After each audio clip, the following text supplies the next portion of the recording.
আজকের ভিডিওতে আপনাদেরকে 26 ফুট বাই 30 ফুট 780 স্কোয়ার ফিটের ভিতরে 3টি বেডরুম দিয়ে নতুন মডেলের একটি হাউস প্ল্যান দেখাবো। আশা করি আজকের হাউস প্ল্যানটি আপনাদের ভালো লাগবে। অনুরোধ রইল সম্পূর্ণ ভিডিওটি দেখবেন, একটু স্কিপ করবেন না। তো আমাদের ডিজাইনটির পাশের মাপটি 26 ফুট হবে অ্যান্ড দিকের মাপটি হবে 30 ফুট। আশা করি দোনো সাইডের মাপটি আপনারা বুঝতে পেরেছেন। তো আপনাদের যাদের এরকম মাপের ভিতরে বিল্ডিং করার প্ল্যান আছে তারা এই ভিডিওটি কন্টিনিউ করতে পারেন। খুবই সুন্দর একটি ডিজাইন, সম্পূর্ণ নতুন মডেলের, খুবই কম খরচের ভিতরে করতে পারবেন। আশা করি ভালো লাগবে। তো দেখতে থাকুন। আমরা প্রথমে বিল্ডিংয়ের দোনো সাইডের মাপটি নিয়ে নিলাম, বিল্ডিংয়ের স্কোয়ার ফিটটি নিয়ে নিলাম। তারপরে বিল্ডিংয়ের আউটসাইড অ্যান্ড ইনসাইড, ভিতরে এবং বাইরের সম্পূর্ণ ওয়ালগুলো আমি রেড কালার দিয়ে কালার করে নিলাম। আশা করি আপনারা বিল্ডিংয়ের সম্পূর্ণ ওয়ালগুলো ক্লিয়ারলি বুঝতে পেরেছেন। তারপরে স্টেপে আপনাদেরকে উইন্ডো অ্যান্ড ভেন্টিলেটর গুলো আমি হলুদ কালার দিয়ে কালার করে দেখাচ্ছি, এগুলো একটু খেয়াল করবেন। আশা করি আপনারা সম্পূর্ণ উইন্ডো অ্যান্ড ভেন্টিলেটরগুলো বুঝতে পেরেছেন ক্লিয়ারলি। তারপরেও আমি আপনাদের বুঝার সাথে আমি উইন্ডো অ্যান্ড ভেন্টিলেটরগুলো একটু মার্ক করে দিচ্ছি, তাহলে বুঝতে কোনো রকম সমস্যা হবে না। আর অবশ্যই ওয়াল উইন্ডো মাপগুলো ভিডিও শেষের দিকে জানতে পারবেন। তো এগুলো হবে বেডরুমের ডোর।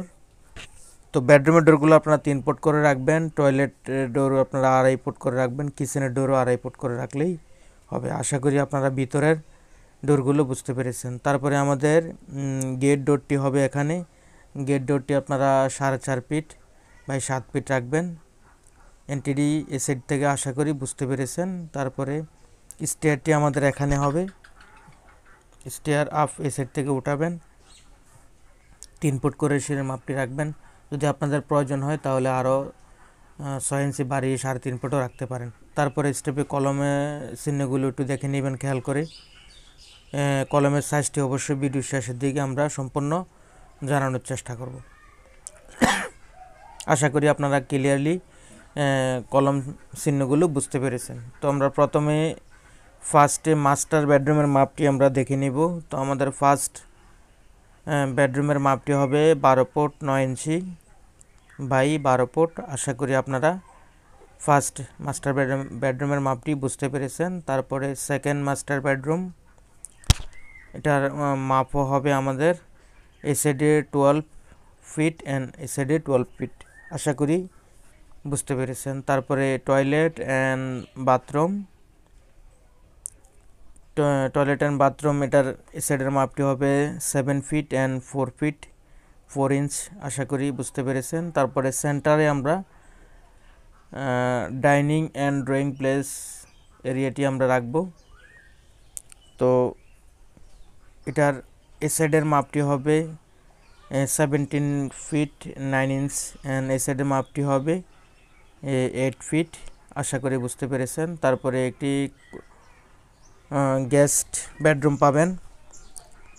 তো গেস্ট বেডরুমের মাপটি আমাদের এ সাইডে হবে 9 fit and 6 inch and a সাইডে হবে 12 ফিট। আশা করি বুঝতে পেরেছেন। তারপরে এই কর্নারে আমাদের কিচেন রুমটি রাখা আছে। তো কিচেন রুমের মাপটি হবে এ সাইডে 8 ফিট অ্যান্ড এ সাইডে 8 ফিট 4 ইঞ্চ।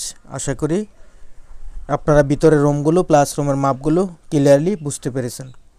তারপরে আমরা একে একে আপনাদেরকে ভিতরের ওয়ালের মাপ থেকে শুরু করে সম্পূর্ণ মাপগুলো দেখানোর চেষ্টা করব। তো আপনারা সম্পূর্ণ ওয়ালগুলো 5 ইঞ্চি ওয়াল করবেন অ্যান্ড উইন্ডো সাইজগুলো আপনারা 4 ফিট বাই 5 ফিট রাখবেন, অথবা 4 ফিট বাই 4.5 ফিটও রাখতে পারেন।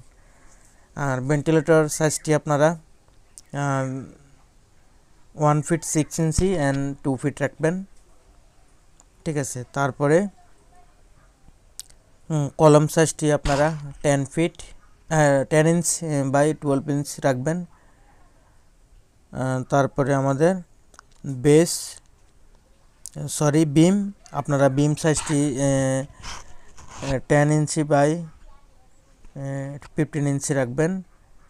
তারপরে গ্রেড বিমগুলো আপনারা 10 ইঞ্চ বাই 15 ইঞ্চি রাখবেন। ওকে, তারপরে আমাদের যে বেসগুলি হবে, তো বেসগুলি আপনারা 5 ফিট অ্যান্ড 5 ফিট রাখতে পারেন। আশা করি আপনারা সম্পূর্ণ মাপগুলোই বুঝতে পেরেছেন। তো আমরা যদি বিল্ডিংটি একতলা কমপ্লিট করি তাহলে আমাদের বিল্ডিং কস্ট আসতে পারে 14 লাখ টাকার মতো।